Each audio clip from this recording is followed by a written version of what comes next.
This is my mini metal foundry here, and it's made up of these 1x4 by 8-inch refractory cement fire bricks, an old fan off of a water heater, and an angle iron frame to hold it all together. The reason we use these fire bricks is because they are made up of refractory cement.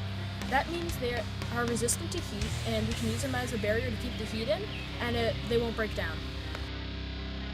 The reason for the fan is to blow a little more air into the foundry. When blowing in that extra amount of air, that introduces more oxygen, causing the wood or coal to burn faster, creating more heat. Inside of this fan, we added this aluminum plate to use as an air restrictor. On the first trial, we were blowing too much air in, and all that was doing was blowing the hot air out. So with a less amount of air being blown in, it'll actually fuel the fire and not just blow out the heat. When we were melting brass, we had a Raytech non-contact infrared thermometer. When the foundry was full of coal and wood, we measured the crucible temperature. At this angle here, it was at 1300 degrees Fahrenheit, and this angle here is at 1600. So this difference here makes a 300 degree Fahrenheit difference.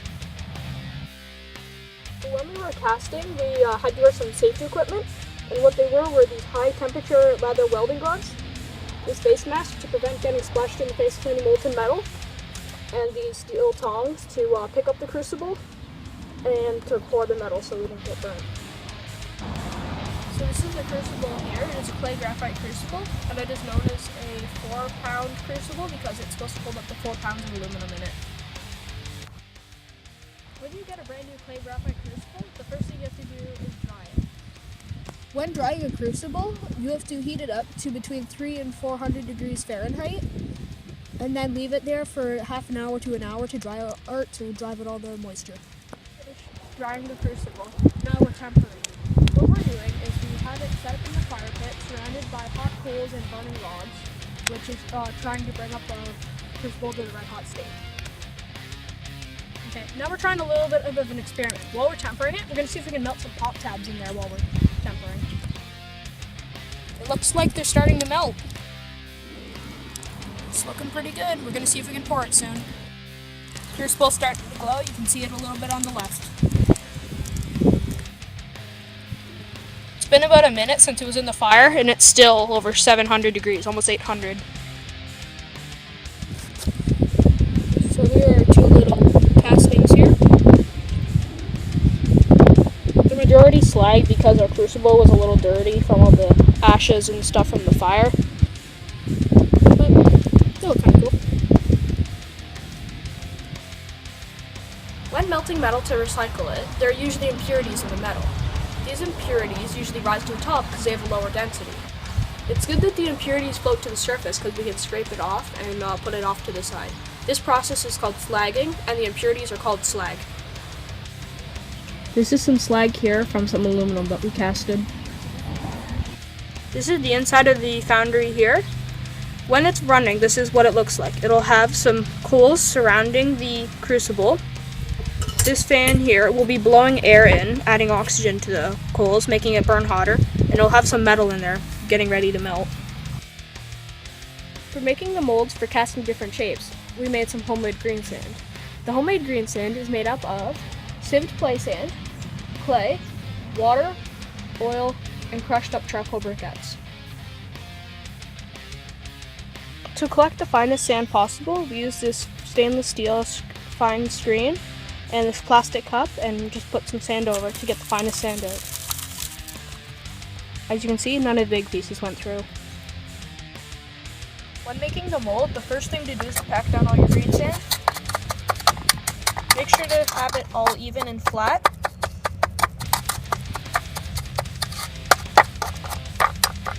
Next thing to do is to take your mold. I'm trying to make this little penguin here.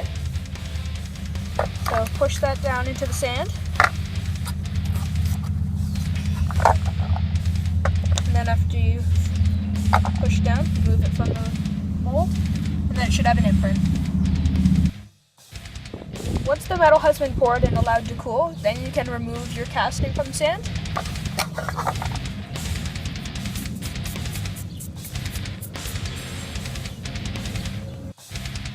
This is the casting here, replicating this penguin here. I think it looks pretty good. This is the first time we're firing up the foundry. Coals are starting to heat up now. Fan was just turned on. Now the coals are really starting to heat up.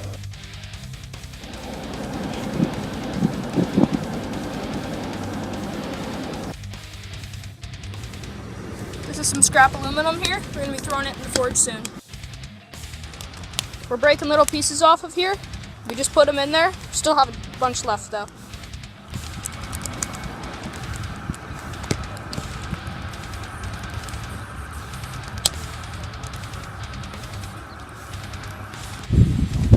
First pour, let's see how it goes.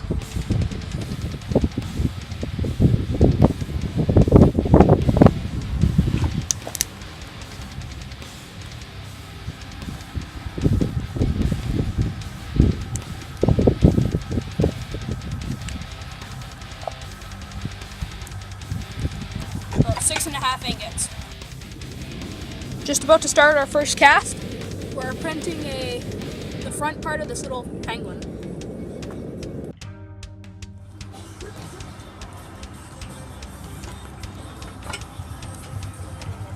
Here goes the penguin casting.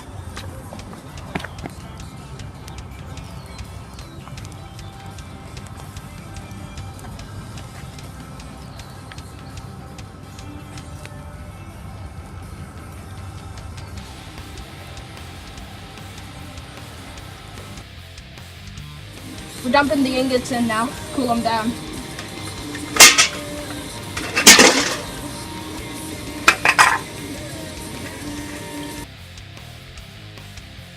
Just finished day one's castings. It turned out to be 11 ingots and 3 castings, equaling just over 4 pounds of aluminum.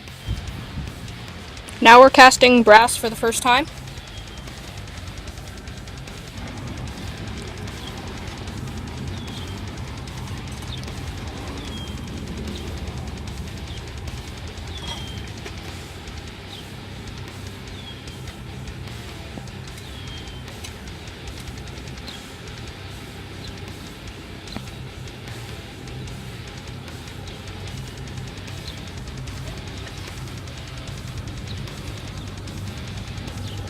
That's it. Just finished day two's castings. All these aluminum ones here from day one. These are all brass from day 2. Thanks for watching, and I hope you enjoyed it.